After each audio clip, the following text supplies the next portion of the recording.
அறம் செய்ய விரும்பு, விருப்பத்தில் உள்ளது கர்மம். ஓகேவா? நிறைய விஷயங்கள் ஒன்றும் செய்யலாம். இப்போ நான் அடிச்சா என்ன செய்வேன்? திருப்பி அடிப்பேன்.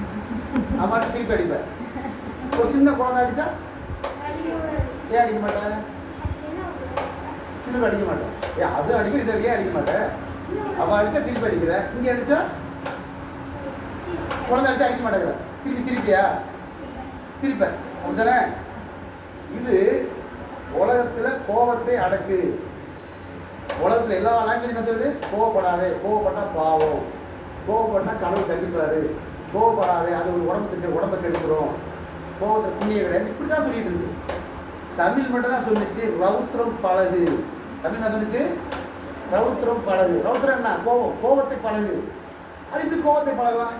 எந்த வார்த்தை கிடையாது. கோபத்தை பழகு யாரும் சொன்னதே கிடையாது. தமிழில் மட்டும்தான் என்ன சொல்லுது? கோபத்தை பழகு. கோபத்தை எப்படி பழகுறது?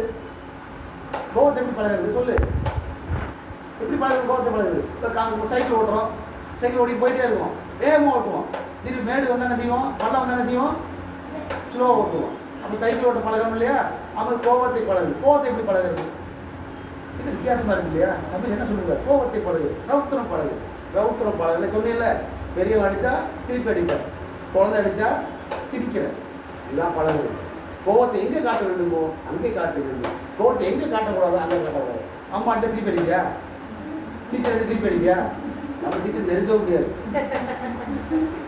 நினச்சி கூட பார்க்க முடியாது. அப்போ ரௌத்திரம் பழகு. ரௌத்திரத்தை பழகுறோம். தமிழ் இப்படி அழகாக சொல்லுங்க. அறம் செய்ய விரும்பும், விருப்பத்தில் வச்சிருச்சு. ரௌத்திரம் கோவத்தை பழக சொல்லுங்க. கோவத்திலையும் பழகலாமா? எப்படி பழகுவீங்க? யார்கிட்ட கோபம் பண்ணணுமோ, எதுக்கு கோபம் பண்ணணுமோ அங்கே கோபப்பட வேண்டும். எங்கே கோபப்படக்கூடாதோ அங்கே கோபப்படக்கூடாது.